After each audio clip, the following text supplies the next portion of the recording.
What is the #1 reason city dwellers move to the countryside? The answer is for the peace and quiet.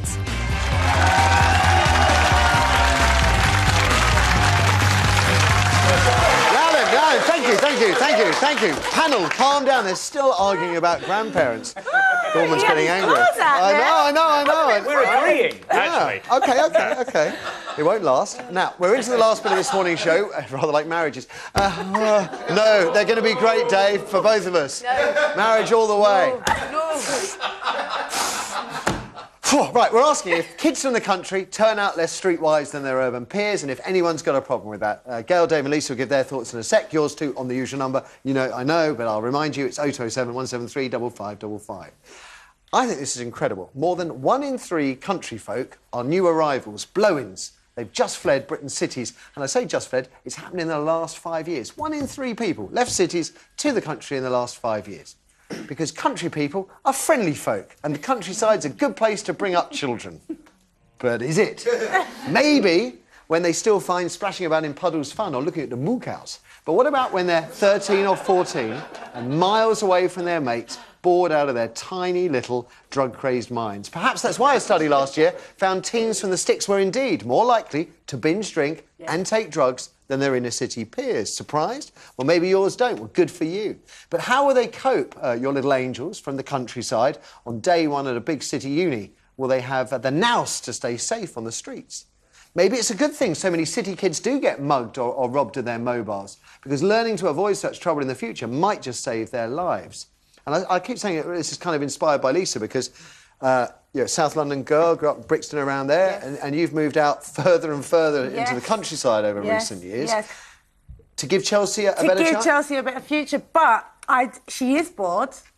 She is very bored, and she blames me every day. Mum, I hate it here, because she only came up like 3 years ago, so I'm glad that she's had the experience of London and was old enough to remember that experience, because she is fully prepared for She's also lucky she's got a mum like you who does know her way about. Yes, as well. But then I'm also glad I've took her out of it, and there's a better chance for her to have just her education, get her education properly, and then probably when she's 16, 15 and a half, she'd be saying, Mum, I've got a flat. It's in London. Because I was wondering about whether it's important that kids who do grow up in the countryside, maybe exclusively in the countryside, are given exposure to cities to sort of prepare them for that, and that would suggest you think so. Yeah, I think it is a good start to start in London for kids, and then get them out and let them get their proper education, so that nothing won't happen to them. They can play out.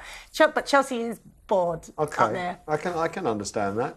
Dave, town or country? I was sort of brought up in a relatively kind of rural, small-town environment, and I moved to the city as soon as I could, and I feel like very much a city boy. I think... How did you first find it? I loved it. Straight away? Just loved it. But I do think that kids need a bit of everything, actually. It's not... You can't... People live in the country and people live in the city, so some kids are going to live in the country and some kids are going to live in the city. That's just the way of the world.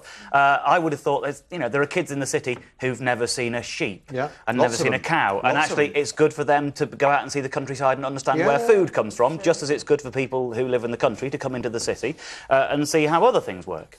And I think sort of being able to sample both is fine, but you've got to live somewhere.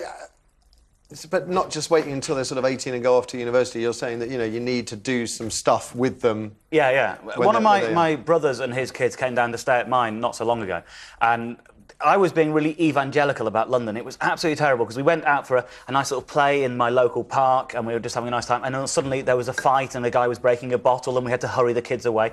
The next day their tube was late because somebody had jumped under it, and then the day they were leaving, I live on a really tiny street, the day they were leaving, the police closed down my street because they were doing a raid on one of the shops. It was the worst advert for London you could possibly have given. It's never like that the rest of the year. It was just awful. I had a similar experience. My mum came up and there was a street brawl going on, and she's waiting and going, stop it. And I said, Mum, you don't do that around here. Get out of it. Gail, a quick word from you. What do you think? I agree. I think a bit of both is good. I've never grown up in the country. I've always been a city girl, so I've gone from Edinburgh to London, and that's been it. So I don't know any different. But it's kind of...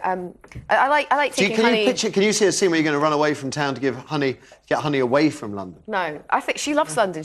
I love the diversity of London. I think she's growing up in a multicultural society. She's got lots to do, lots of people... Yeah. OK. I think it's good for her. What do the people at home say, Kirsty? Jean on line 1. Jean, good morning. Good morning. Do kids need an introduction to city life, vice versa? I think it's the exact opposite. I think city children need an introduction to country life. Right. I think growing up in the country, you get a sense of responsibility that better prepares you for life, i.e. work, because you've got to get up every morning, you've got animals to feed, you've got crops to take in, you've got a responsibility where in the city kids are in their beds till 12 o'clock on a Saturday. You don't get that in the country. You've got to get up at 6 o'clock, you've got responsibilities. And that gets you better prepared for life, I think. OK, this is assuming that a family works on the land as opposed to doing surf management or some other exotic pursuit where they may not have the discipline of getting up with the country. Thank you, Jean. And a quick word with our audience as well, please. OK, next to me is Adam, my old university pal. So you came from the valleys of Wales to the city, didn't you? The mountains of Wales. OK, lovely. Yeah, I'm from North. But yeah, I had been lucky to experience both, and I think it's essential for people to get a well-rounded thing because it opens. So if you grew up exclusively in the sticks, when should someone be sent to the city, start being exposed to city life? I think just whenever they're ready. I mean, often 18 years old, people go to university. I mean, I was... Before that, though, you would suggest, wouldn't you? Or is 18 about right? It depends. It all depends, because I've had friends that left where I was from at age 15 or 16 to go to different places and take different jobs. And at the end of the day, I think it opens you up to having more opportunities, because if you've experienced a bit more, you can make more informed decisions about your life. Do you have kids? Not yet. When you do, if you do you think you will end up running back to the countryside to give them a better life? Depends how much money I've made. That's a very honest answer, and yeah, maybe you're right. Thank you very much for that. OK, we'll leave it there. Thank you, Adam. That is all you're going to get from us today. Time for us to make way for Trisha, in fact. And what can I say, Lisa? It's been great to have you here. She only made it by the skin of her teeth, ladies and gentlemen, so well done. Thank you. Best of luck with So Solid as well. Give them all my love. Thank you so much. And don't forget, folks, the new single, Since You Went Away, it's going to be massive. Oh, Safe blood. Dave and Gail, we'll see you tomorrow. Give it up for our panel. Now then.